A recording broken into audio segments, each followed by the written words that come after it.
여랑야랑 정치부 이동은 기자와 함께합니다. 첫 번째 주제 보여주시죠. 네. 또 성역 없는 수사. 누가 한 말입니까? 네, 문재인 대통령과 청와대입니다. 청와대가 이제 김진욱 초대 공수처장 후보자를 임명하면서 이제 저런 말을 했다는 거죠. 성역 네. 없는 수사. 자, 예전에도 비슷한 말을 했던 적이 있어요. 맞습니다. 문 대통령은 윤석열 검찰총장을 임명할 때도 같은 당부를 했습니다. 살아있는 권력에 대해서도 정말 엄정한 그런 자세로 임해 주시기를 바라고요.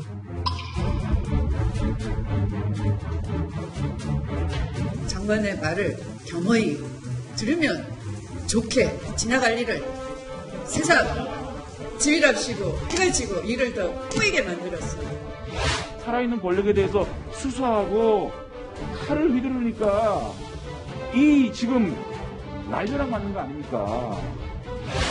원칙대로 수사해야 되는 데는 어떠한 희생을 따르더라도 최선을 다하겠다는 말씀으로 대체하겠습니다. 네, 윤 총장이 뭐 정말 성역 없는 수사를 하다가 여권의 공적이 됐다 이런 분석들도 있어요. 네, 국민의힘은 야당이 공수처장 추천해서 사실상 배제됐는데 어떻게 공수처장이 성역 없는 수사를 하겠냐고 비판했습니다. 아연실색할 말씀을 했습니다. 성역 없는 수사는 대통령 임명권이나 영향력으로부터 배제된 공수처장이 할 수 있는 것이고, 민주당 내에서는 윤 총장 임명을 후회하는 목소리마저 나온다면서요. 네, 야당 말 들을 걸 그랬다는 반성까지 나왔습니다. 후보자님, 지금이라도 검찰총장 후보자에서 사퇴하실 용이 없습니까? 좀 정치 공세 말고 팩트 중심으로 좀 청문회 좀 진행하자고요. 당시 야당이 사퇴를 주장했을 때 정치 공세로 치부했던 우리의 잘못도 큽니다. 네, 영원한 동지도 적도 없는 게 정치판인 것 같습니다. 네, 다음 주제 보겠습니다. 네. 폐지 또는 교체, 네. 서울시장 출마 선언을 한 이 금태섭 전 민주당 의원이 보이네요. 네, 오늘 SNS에 글을 하나 올렸는데요. 네. 제목이 서울교통방송 뉴스공장 김어준의 문제입니다. 그러니까 방송인 이 김어준 씨를 교체한다는 건가요? 네, 금 전 의원은 김 씨의 편향성이 극렬하고 너무나 큰 해악을 끼치고 있다면서 김 씨를 교체하거나 라디오 프로그램 자체를 폐지해야 한다고 주장했습니다.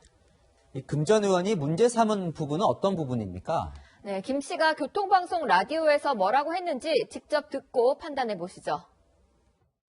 우리 코로나 사태는 대구 사태이자 신천지 사태라는 거야. 기자회견문, 이거 읽어보신 분들이 별로 없겠지만 읽어보면 할머니가 쓰신 게 아닌 건 명백해 보입니다. 논란이 처음은 아니에요. 이 서울교통방송이 서울시 산하방송인데 이 시민 세금을 지원받는 방송이 너무 편파적이다 이런 지적이 있었죠. 네, 매년 서울시 예산에서 300억 원 이상이 서울교통방송으로 가는데요. 문제가 계속 불거졌지만 서울시장 출마를 선언한 우상호 민주당 의원은 금태섭 전 의원의 목표가 고작 김어준 퇴출이었냐며 김 씨는 철학이 분명한 방송인이라고 편을 들었습니다. 김 씨 출연료도 꽤 된다고 하죠? 네, 2년 전인데요. 당시 자유한국당이 서울시에서 제출받은 자료에 따르면 김 씨는 매주 500만 원을 받았습니다. 출연료가 200만 원이라는 소문이 있습니다. 일주일이면 1000만 원이고 1년이면 5억이나 되는 돈인데. 네, 오늘의 여랑야랑은 돈 아까워로 정해봤습니다. 네, 시민의 세금이 들어가는 방송이다 보니 논란이 더 큰 것 같습니다. 지금까지 여랑야랑이었습니다.